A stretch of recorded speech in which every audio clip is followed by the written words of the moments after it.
How are we doing today? So I think I figured out why I'm in a pretty good mood around 1 o'clock. So I woke up this morning. I usually wake up. My first wake up is like a little bit before 7 because I'm old. I have to take medication before I fully wake up. Then I get up right a little bit before 7:30. I was yawning, taking my shower this morning. I must have yawned like a dozen times, and I don't think I'm fully awake until right after lunch. So I think that's fair. Is anybody in here a morning person? Boy, I envy you all so much. I have just never been a morning person. Anyway, so we're done with exam one, and we've got some stuff going on moving into next few exams.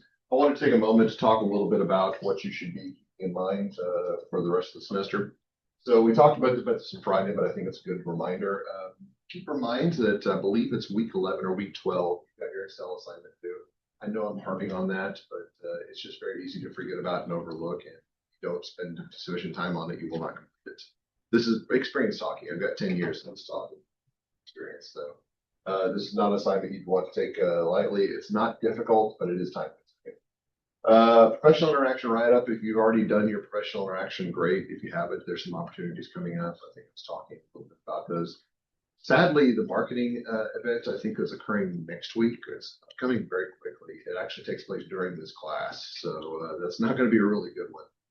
If you really want to attend that and say, I promise I'm doing it for good intentions, Dr. Bart's, not because I find your class boring, then I could probably let you out of it. But yeah, otherwise, that's something that's take place.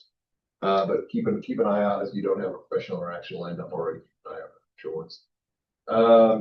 I think I mentioned that the Spire Energy visits that's taking place for Beta Alpha Psi in mid-March is definitely a good opportunity. Yeah. All right. Yeah, and then I don't have this on the list. There's an credit assignment. That's everybody know what extra credit is for this class. I mentioned at the beginning of the semester. So VITA volunteering. First VITA session is actually occurring this weekend. I'll be there, and then I'll be that one after that one. Then Jack is pulling me and doing that last one too, because I said I'd volunteer, so he's taking full advantage of it. I shouldn't blame Jack. Jack's not the one to blame. Dr. Caden is definitely. Yeah, so you get to see me, and you'll get to see me struggle as I put together tax forms. Like I have no idea what I'm doing. So it's the entertainment value alone will be worthwhile. But that's 10 extra credit points for being part of that. Please make sure that you do. Keep in mind that's opt-out. Take advantage of an extra credit opportunity. So it's either putting in the work on a weekend or putting in the work during finals week. One of the two. So yeah, that's the way it goes. Also, group presentations in the semester. I know we're not quite anywhere close to that yet, but I would like you to start thinking about groups that you'd like to form with other people in the class. Those groups organized. 4 groups, 1 group of 4, 3 groups of 5. That's kind of the target there. I would like to keep the groups at 5 or minimum. I experience with groups that are larger than 5, you get 1 or 2 people doing a lot of talking, and then 4 people kind of looking around, very uncomfortable, just like, what am I supposed to do for text in? It's good. 5 is bad enough, but 6 is a little bit too much. Yeah, we're stick it to the maximum 5. Okay, I think we're done.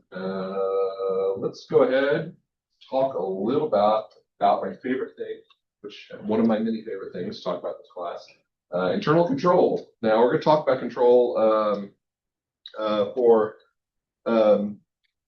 we're going to be talking about control in the context of auditing. Now, we've talked about control in other classes before, and some of the things that we're going to talk about today are repeats of what I talked about with you in AIS. In fact, you may look at the slide and say, those are the same slides you used in AIS, Dr. Barnes. So not exactly the same, but they definitely are very close. So some things to note. First of all, please make sure for Wednesday, preparation for your discussion, that you read problem 632 in the textbook. We've got 2 problems that we're going to be talking about. One of those we're going to be a homework assignment, which we'll do on Friday, but the one that we're discussing on Wednesday is SUSAC data and costs. Remember that from chapter 4? Yeah, we're going to be talking about that again to frame our discussion of internal controls. So just as a note for the discussion, you need to answer the questions associated with the problem, or be prepared to talk about them, I should say. There are some additional questions that I put in the discussion as well that you will need to consider. Now, again, just for those, always for the discussions, there's no deliverable, but you should be ready to discuss these items during class. So real quick, what did we talk about when I said controls back at the beginning? And I said I talked about my favorite restaurant, which I ate there last night. It was very, very delicious. But does everybody remember my visceral example of what happens at the restaurant that's going to cause me to not want to eat a cheeseburger? Somebody sneezed on it. Yeah, I told you that would never go away. It's going to be in your head forever. Which I don't know. The owners of the restaurant may be a little bit upset, but that's the kind of trash that I'm talking about behind their back. They're delicious. But to my knowledge, they've never sneezed on a cheeseburger. I'm just a disclaimer, but I think that's a very good example. So how can I actually be certain if I go to a new restaurant that the food that I'm going to eat is not going to automatically make me sick? Has anybody ever had that happen? Gone to a restaurant and got food poisoning afterwards? It is misery. It is absolute misery, and you want to minimize those chances. How can you actually minimize those chances? Is there a place that you can go online that you could actually check and see, is this place a healthy place to eat? Do they take good care? Yeah, you can actually go to the inspector's office, the food inspector's health inspector's office here in Adair County, and they've got a list of all the most recent health inspections. Now, that's a little bit of a work, a little bit of effort. Some cities, they actually make this more transparent. So, has anybody ever heard of Lenny's Pizza? I've asked this question for 10 years and I've never had anybody think of Lenny's Pizza. This is a fairly famous pizza chain in New York City. This is one from actually, it's on Manhattan Island. And it's a front store. This is actually a pizza place that was featured in Saturday Night Fever, which again, that's a really old movie, so that may not be relevant. But Lenny's Pizza is very well-known pizza chain. And I won't say they've got the best pizza in New York, but they've got a recognized pizza in New York. So does anybody notice something kind of interesting about right around the door frame, something you don't typically see in a restaurant? Now, this letter A right up here, okay? Does that mean that I showed up there and I gave them an A for auditing? Yeah, good job. Yeah, so they're inspector, yeah, okay. Every single one. That's actually, yeah. So New York, the state of New York actually has a policy that they have to actually publish their health inspection rating for every restaurant in the state of New York. It's actually visible in the window. So you walk by and says, look at this, Lenny's Pizza's got an A. I could eat a slice of pizza and probably not get sick. I have reasonable assurance that I will not get sick eating this pizza. Okay. Now, it doesn't really matter what the health inspection rating is for Taco Bell. I'm definitely going to get sick. But yeah, that's kind of the goal right there. So that's kind of a communication, a piece of information and transparency that we're looking for. And that actually relates to what we're going to be talking about today. So let's go back. We talked about control framework back in AIS, and I said there was an organization that was responsible for creating the control framework. What was the name of that organization? What was their initials? Does anybody remember? COSO, Committee of Sponsoring Organizations. So the Committee of Sponsoring Organizations was actually started in 1985 by this group called the Treadway Commission. Treadway Commission on the National Commission on Fraudulent Financial Reporting is what they were called. I'm not going to test you on this, but this is just for good reference. And then basically it was part of this thing called the Committee on Sponsoring Organizations, which I know everybody's just dying to know, who are the sponsoring organizations? Well, some of these you may have heard of, like the AICPA, Financial Executives International, Institute of Internal Auditors, National Association of Accountants, which, by the way, interesting story. First of all, National Association of Accountants is now called the IMA, Institute of Management Accountants. That's what they used to be called. Back when they were called NAA, back in the 80s, my father was a vice president of the NAA. So I've got a claim to fame. I have a famous dad. If you know anything about a famous accountant, I guess, but he wasn't that famous. All right. We also have this group called the American Accounting Association, which that's actually the group that's responsible for accounting research. Their name is exactly the same as us. So all these groups sponsored this research, and what they found, big shock, that organizations that have good controls have less fraud. Not an amazing finding. It's like saying, okay, if you have more security, then you've got less insecurity. Yeah, kind of an interesting conclusion to take up. But what they did end up doing is they created this framework, which is going to be used by the majority of, well, almost all organizations in the United States and even many organizations worldwide. So internal controls should be designed to provide confidence about the achievement of an entity's objectives. That's the goal of controls, is to actually mitigate risks to make sure that we have confidence that we can do what it is we're supposed to be doing. Now, let's go ahead and break down some details. And these are things that you should already be familiar with because we talked about this with respect to the engagement letter. But management's responsible for the design, implementation, and maintenance of internal controls. By the way, I did make an edit to these slides right before class. So if you've got an older version of slides, you may say, that word implementation is missing in my slides. I'm sorry. Okay, I've been meaning to make that update for like years now, and I've never done this. So I just did it for you all. Because you guys are special. Okay, you did well in the exam. I'm very happy. So yeah, design, implementation, and maintenance of internal controls. So creation of internal controls, that's something management's responsible for. What are the auditors responsible for? For understanding and assessing the performance of internal controls. So that's going to be our goal, is to make sure that not only can we understand what has management has done, but we can actually assess them and make sure they're working properly. So we're now past the point of what we talked about in AIS. We're still going to be responsible for knowing what controls are, but for auditors, we're responsible for now understanding what do the controls do and can we make sure that they're working properly. So let's go ahead and do some things that we talked about back in AIS. So everybody remember these? The objectives, internal controls. So the reliability, financial reporting, effectiveness, and efficiency of operations, and compliance with laws and regulations, or reporting operations and compliance, or reporting operations compliance. Now we talked about all three of these basically equally back in AIS. But in this course, one of these is going to be more important than the other two. Can anybody guess which one it is? Well, over here definitely is going to be the most important, but I'm talking about the stuff right over here. So of these three objectives that we have listed, reporting, operations, and compliance, which one's the most important to audit? And I'll give you a hint. It's the one that has to do with financial statements. Reporting, okay, reliability, financial reporting. In fact, we've got an entire chapter that we're going to be talking about next week, which is focused entirely on controls over financial reporting, ICFR, internal controls over financial reporting. We're going to see that here in just a second, by the way. But all of these are still relevant, but as auditors, we're mostly concerned about the mechanisms that create financial reports. So we're going to be concerned about the controls over financial reporting. Not to say others are not important. This is just the most important. And then we have this thing called the COSO cube, which again, we talked about back in the AIS. We've got our three objectives at the top. We've also got our operational units over here. And this is just basically saying that controls can affect different levels of an organization. So like a code of professional conduct or code of conduct in an organization, that would be considered something like an entity level control. Whereas if a function control is what is the control over the cash register? Okay, what is the control over the cash register? Access to that. Controls can actually affect different parts of the organization. And then the thing that I know every single person in this room remembered, because you would never let me down by forgetting this, okay? The 5 components of internal control. And if you're like, oh, I don't want to tell Dr. Barnes I don't remember these, that's okay. Tell you in just a second. Okay. Will you be responsible for knowing those in this course as well? Absolutely, 100% without a doubt. Okay. Is there a chance I will test on them? Absolutely, 100% without a doubt. Okay. So are you sad that you didn't get out of it? Absolutely, 100% without a doubt. Okay. Yeah. Tried to dodge it, you can't. In fact, I try to integrate this into every single one of my courses where I can. It's really, really hard for forensics. It's kind of difficult to do that, but I do what I can. So most relevant controls in a financial statement audit, those contribute the reliability, timeliness, transparency of external financial reporting. Okay. So again, this is a reference to what we're going to be talking about in Chapter 7, internal control over financial reporting.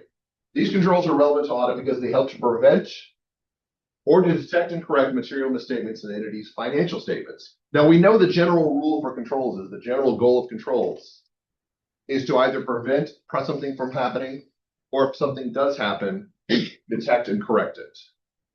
This is specifically saying that we're trying to prevent misstatements or detect and correct them before they hit the financial statements and are too late for us to fix. So a good control will actually be able to accomplish one of those two objectives. And again, that's consistent with what we learned from AIS. We've not really learned anything new other than an audit is focused on reporting. Let's go ahead and review some stuff that we should remember from the COSO framework. So 5 components, okay? Her tone at the top said here earlier, that's our control environment, okay? Control environment. Then we have entities risk assessments, control activities, information communication, and monitoring activities. You can say, Dr. Barnes, you went through those really, really quickly.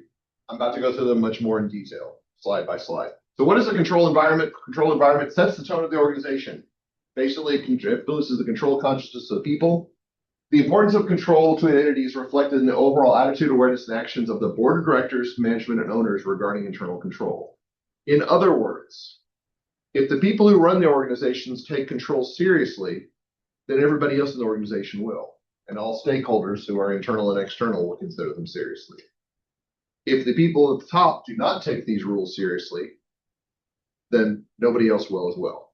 So let's think about this. Let's kind of use a pragmatic example, not a practical one because this would never happen, but a pragmatic one, okay? So let's say that you're preparing for the exam next week or last week. Okay, not next week. That would be awkward.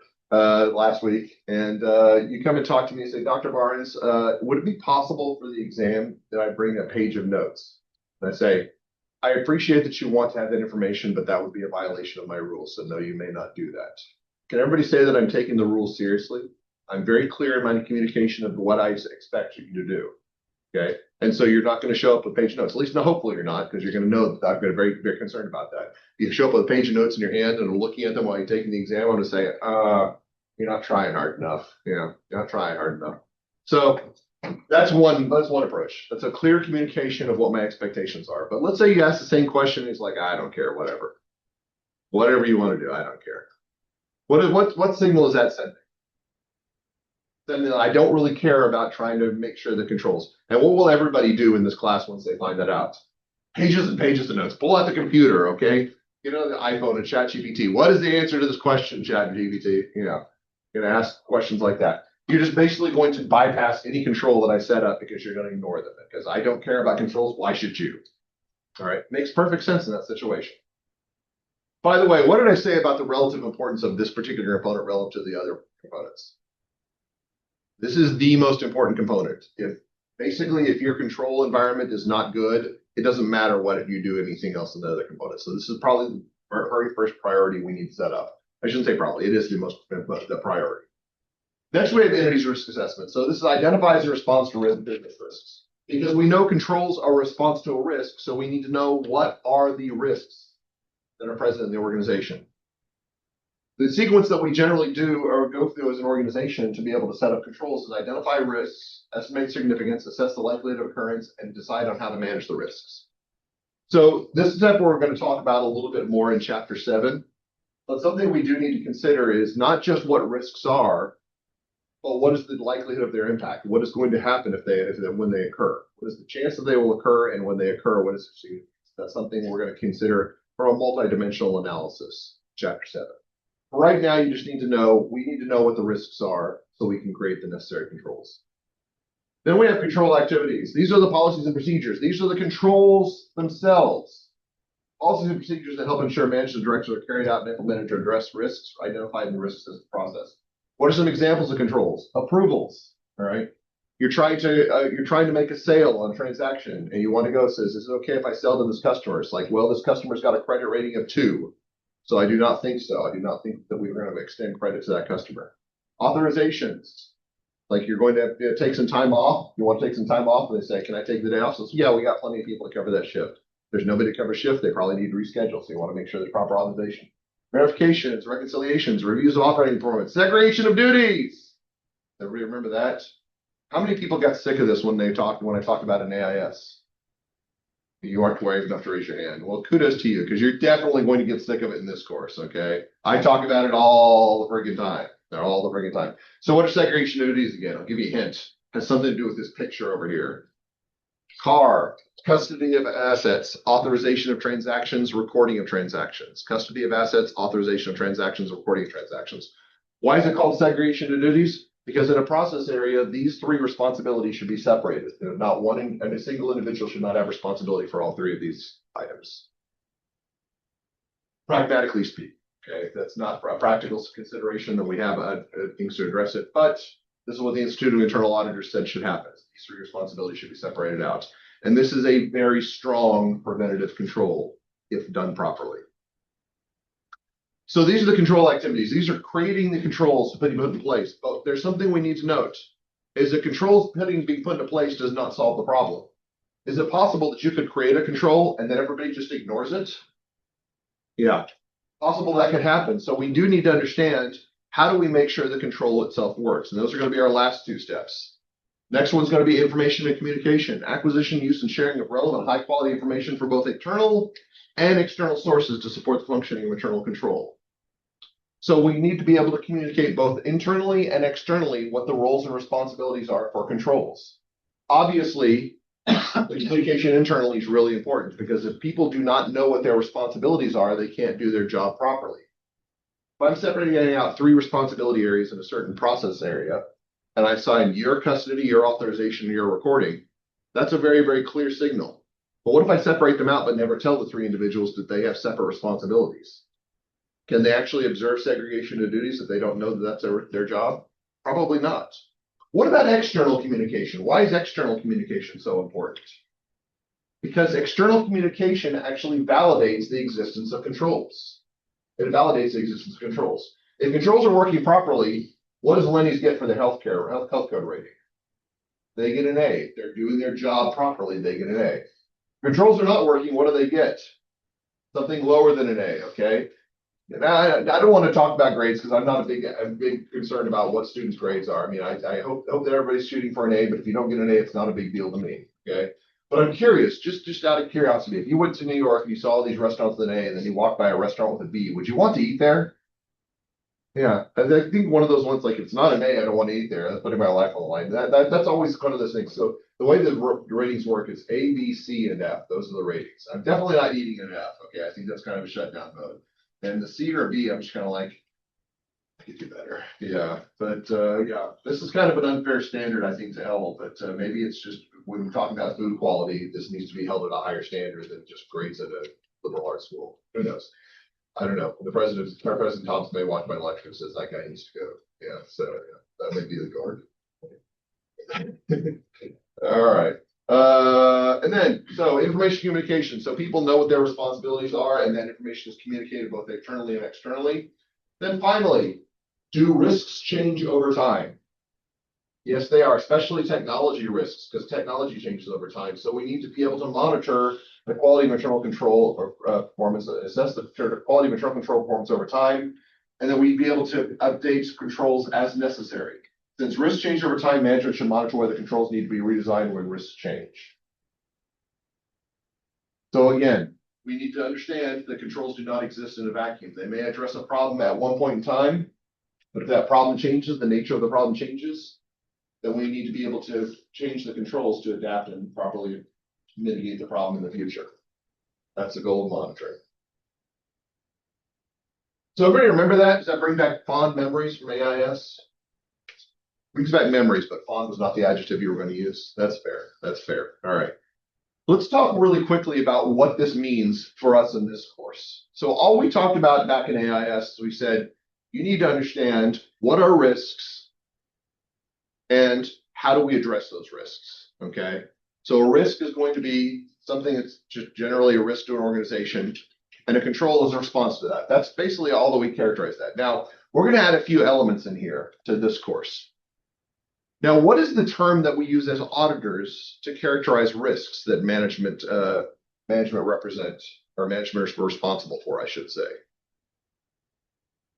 So there's something we learned back in chapter 5. There was a list of 7 of them, or 8 of them, if you want to actually count the last one that doesn't really. What do we call those? Assertions, management assertions. That's how we characterize risks, okay, as auditors.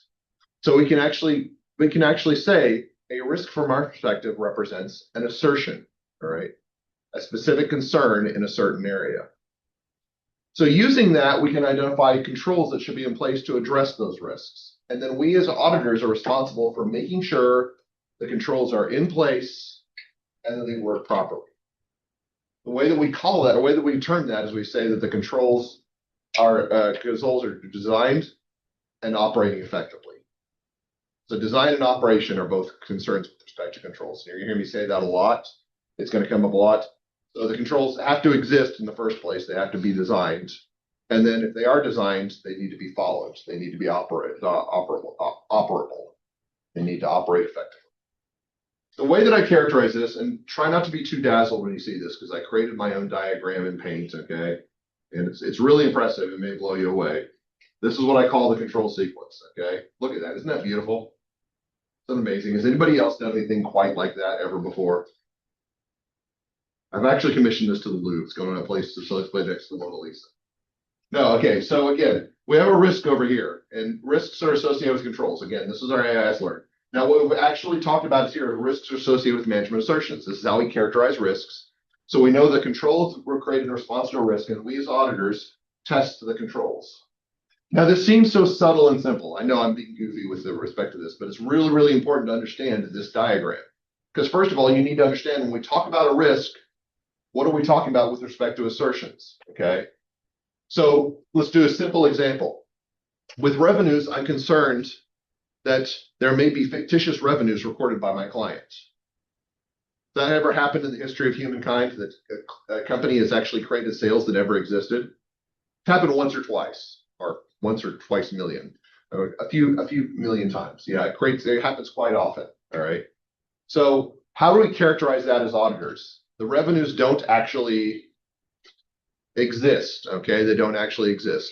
Every one of these risks that we have with respect to our audit concerns are going to be characterized by the risks.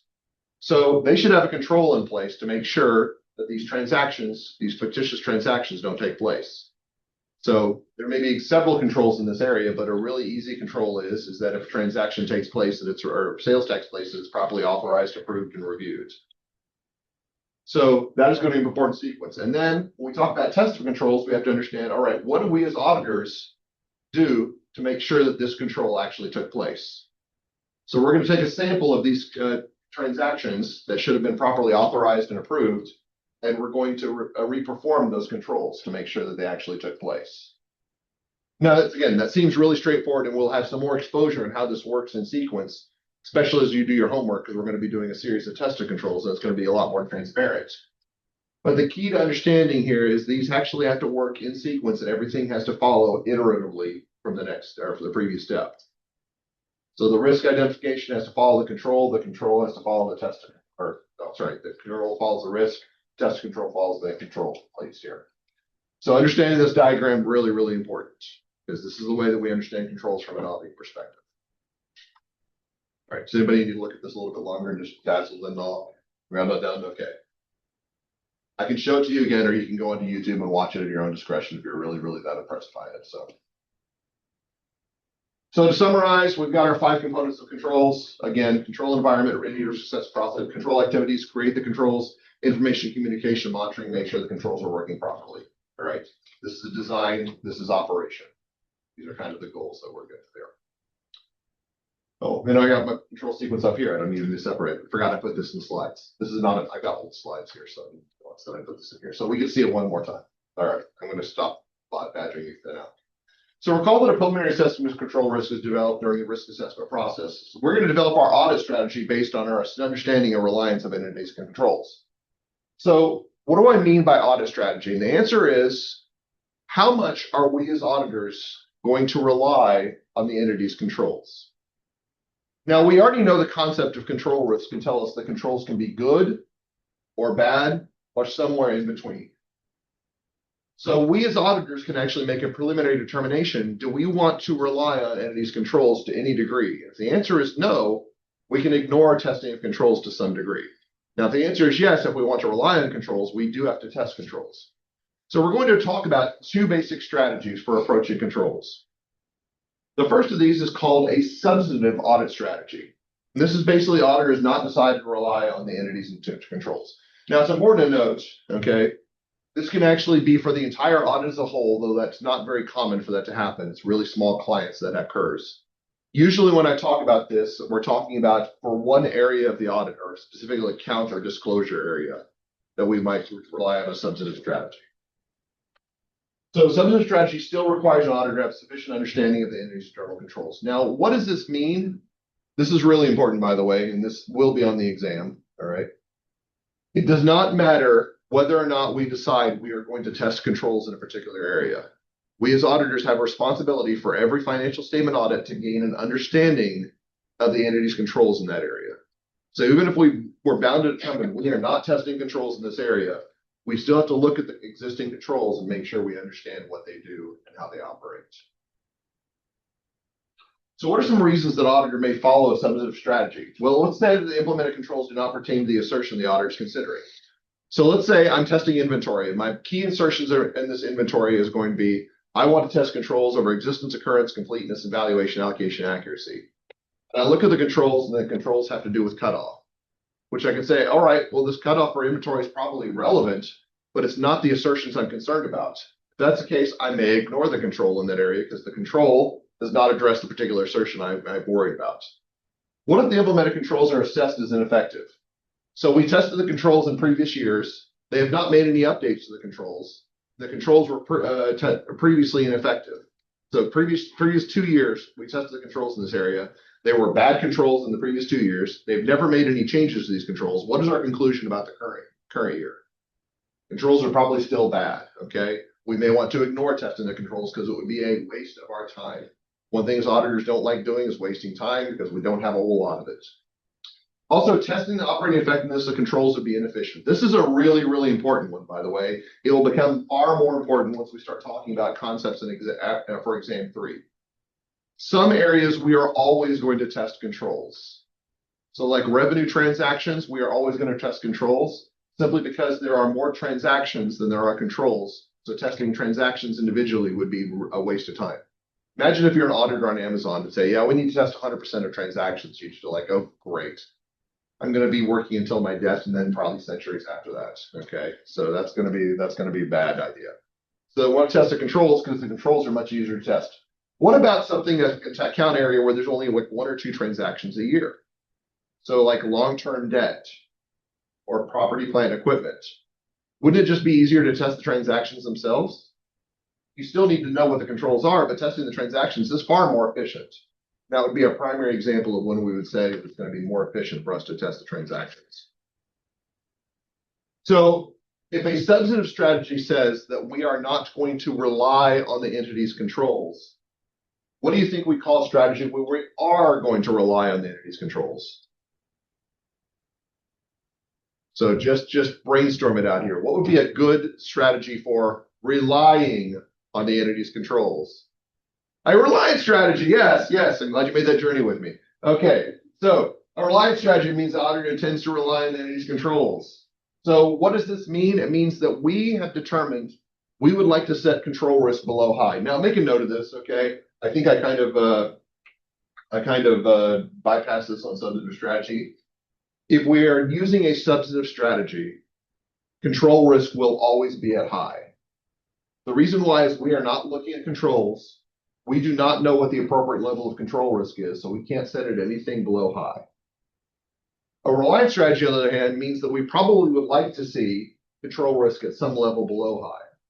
So if we want to make sure control risk is below high, what do we need to do? We need to test the controls to make sure the controls are actually effective. Now, the auditor plans and performs test controls and uses these tested results to determine the achieved level of control risk. Now, this is an important note. I've already alluded to this, but I'm going to allude to it again, probably multiple times. There's a difference between the assessed level of control risk and the achieved level of control risk. Assessed control risk is before we've ever done any testing. That's what we think control risk is before we do any testing. Achieved control risk is after we've completed testing. This is what we believe control risk is after we've looked at all the controls and determined, are these controls effective or not? Now, the reason I mention this, it seems like that's fairly intuitive. It's like, okay, that makes perfect sense, Dr. Barnes. The book is not very good about using these terms consistently. They allude to both of these terms pretty at points. They say assess control risk and achieve control risk. But sometimes they'll say, after testing, they assess control risk as like, no, they don't assess control risk after testing. That's achieved control risk, okay? So make sure that you are very, very aware. Are we talking about control risk before testing or after testing? Because the book will not consistently use the term achieve control risk when they're talking about after testing. They'll say assessed control risk and assume that you understand what they're talking about. That's one of those, my little pet peeves is when you define a term and then you don't use that term consistently. Which I probably do that all the time. But anyway, the test results indicate that achieved control risk is higher than planned. The auditor would normally increase the planned substantive procedures. Now, what does that mean? What does that mean?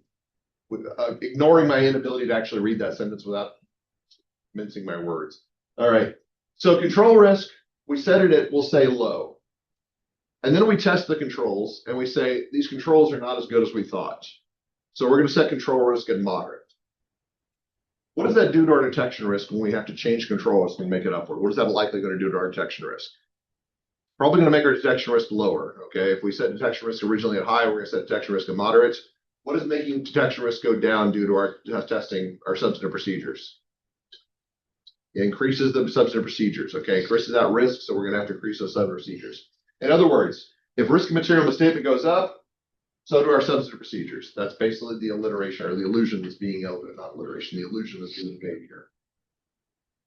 Test controls support the plant level control risk. No revisions of the plant substantive procedures are required. So we test controls and we say they were low. I say, oh yeah, these controls are great.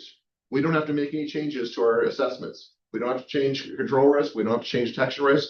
We don't have to change our plant substantive procedures. Now, this question always comes up. It always comes up in my mind anyway. But what happens if you think controls are high or controls are moderate, and the controls are actually far better than what you believe they are? First of all, that's not a very likely scenario, which is why I didn't include it in the slides, but it could happen. Could you actually shift your substantive procedures downward in response to good news? Yeah, it's possible, okay? It's not a likely scenario, okay? Just preparing you for the real world out there, but it's certainly a possibility that could happen as well. So auditing standards require the auditor to obtain an understanding of each of the 5 components of internal control and plan the audit. So what are the things that we need to have this knowledge for? So the answer is we want to identify the potential types of misstatements. We want to pinpoint the factors that affect the risk of material misstatements. And we need to design tests and controls and substantive procedures. As I've said many, many times already, this is an iterative process. We walk through a step to make sure we understand what the corresponding step is, okay? So what is the goal of testing these controls? We need to understand what types of misstatements can take place. Now, keep in mind, misstatements can occur at the transaction level or at the financial statement account level. But everything that's in the financial statements flows from transactions. So if you remember, go talk about your original accounting class, Accounting 220, and you had your balances in there. What were those balances aggregations of? Individual transactions that you created journal entries for. So even if we're mostly concerned about what the balance is, some of those balances or some of those transactions are what comprises all of the items that are in the financial statements. So logically speaking, would it be fair to say that controls are effective both at the transactional level and the account balance level? We're going to be testing them at the transaction level, but because transactions sum together to create our account balances, we can get assurance in both areas. So when we're identifying misstatements or controls, we're trying to make sure that we understand what misstatements can occur and where they're going to occur. We also want to make sure we understand the factors that affect the risk of material misstatement. Again, that's the identification of risk that we're talking about before. And then our organization, we're going to make sure that our clients, that we design the test of controls and whatever substantive procedures are necessary. By the way, I think I mentioned this back in chapter 5, but I want to make sure that I reiterate this point. Let's say that our client has got immaculate controls, the best controls you've ever seen, just the most perfect controls, okay? Is it possible that you could say, well, these controls are so good, I don't need to do any substantive testing whatsoever? No, it's not. Unfortunately, it's not. You still have to do some substantive testing. It would be greatly reduced, which is probably good. You may actually see the daylight. That's a great piece of information. But it does not mean that you get to ignore substantive procedures altogether, because we have to make sure that the aggregation of information that goes to the financial statements is correct when it's all put together. So we still have to test those account balances. All right. So let me just make a statement. So a long time ago, this is something that I made during the pandemic as part of a video for my students. I said controls are quite possibly the greatest thing ever. Have I convinced you about that? The controls are possibly the greatest thing ever. If you're not nodding your head right now, you get an F in this class. Okay. I'm not going to mess around with this. All right. Yeah, they're great. They're great. Controls are quite possibly the greatest thing ever. Okay. I mean, Bad Buddy's halftime show was fantastic. Okay, but controls. Okay, come on now. So the problem with controls is they have inherent limitations, okay? Even if we design the most beautiful controls ever, controls are going to be subject to certain inherent limitations just by their very nature. So what are the 3 inherent limitations of controls that you need to be aware of? Management override of internal control is the first one. So managers, as part of their responsibility, they need to be able to override certain internal controls. I mean, this sounds really, really bad. You hear management override of controls. Like, if they can manipulate information, shouldn't we remove that ability, Dr. Barnes? I am going to answer your question with this hypothetical scenario, okay? Let's say that you're going to your favorite restaurant, Taco Bell, okay, because it's all college students' favorite restaurant, okay? And so you order, what would be a good thing off the menu for Taco Bell? Whenever I had to Taco Bell, I always got the Mexican pizza, okay? What's that? Steak quesadilla. All right, we're going to go with steak quesadilla. Thank you, Vale. Okay, so steak quesadilla. So you pay for your steak quesadilla. Steak quesadilla, what, like $5.99, something like that? We'll say $5.99. You give them that, and they take your $20 bill and they put the $20 bill in the register and they close the register. And you say, wait a minute, you still owe me change. That was only $5.99. You owe me like $14.01. And they say, oh yeah, you're right. I forgot to give you change. Sorry about that. Next customer. And you're gonna say, no, wait, give me my change. And they say, we can't. We've got a control on this register. The register can only open if there's a transaction. Can we all agree that that's an appropriate control? Can we agree in this situation that there's a reason to override this control? You're gonna say, get the manager up here, get his keys out, and unlock the register. All right. That is a management override of control, and it's an appropriate override. So overrides are necessary. They're unfortunately necessary evil. That's kind of the situation we're running to. Next one is going to be personal errors or mistakes. We're human, and even if we operate with systems, systems are designed on human foibles, so they're going to make mistakes. So we have problems with controls failing just simply because of errors. Now, I've got a great example for this. Did anybody hear about the McDonald's monopoly scandal back in the 80s and 90s? They actually had a documentary on HBO. There's a podcast associated with called McMillions. Just for a little bit of background, basically, there was a giant fraud going along with this, and the mafia was involved in the fraud. And so the biggest game pieces for the McDonald's monopoly, this is not the current one, but we're talking about the one like 20, 30 years ago or more. These were all held by people handpicked by the mafia to actually win these prizes, split the proceeds. Now you're asking, how did this happen? Did McDonald's have controls in place? And I say, yes, they had very, very good controls in place. They actually had an appropriate segregation of responsibilities where the security person who had custody of the winning pieces and was transporting them could not actually open the envelope to be able to access those pieces. They had to be opened and they had to be accessed by a completely separate individual. However, the security company that made the security tape that closed the envelopes, they sent one sheet of these envelopes to the security person who was responsible for shipping those. So he got his hands onto these security tape, and guess what he did? He used those security labels to basically open the security envelopes, take out the winning game pieces, pocket them, and then replace them with bogus game pieces, then reused his security labels to reclose the envelope. That's how the fraud occurred for like about a 15-year period, is that basically security labels were sent to the wrong individual. A very simple mistake that now we get to enjoy a documentary about and Dr. Barnes talked about it in class. Such an incredibly simple scenario, and it's just so amazing that it happened. So some mistakes can cause really, really big controls failures. Then my favorite one, collusion. Collusion, okay, with like cube collusion over here. Yeah, whenever you open an ice cube tray, they all jump out, even if you try to only get one or two. What is collusion? In this context, it's working together to bypass controls. Okay, so what does that mean? What does that mean? Well, what was my control in the exam? I watched you all while you were taking the exam and make sure you weren't pulling a sheet of paper and saying, okay, this is the assertion. Okay, I remember that there. That you weren't looking at information you shouldn't have been looking at. Is that a infallible control? Much as I would like to believe it is, it's certainly not, okay? So let's say Ethan and John over there decide, you know what, we really, really hate it when Dr. Barnes is scrutinizing us. We're going to bypass the control in the next exam, okay? So I'm just watching them both like a hawk because I don't trust either one of them, okay? And so Ethan's raised his hands. Dr. Barnes, I have a question. He starts paying attention to that. And John takes that as a cue to pull out his notes, okay? Just like checking the notes, like saying he's paying attention to Ethan, he's not paying attention to me. He gets the answer, writes it down.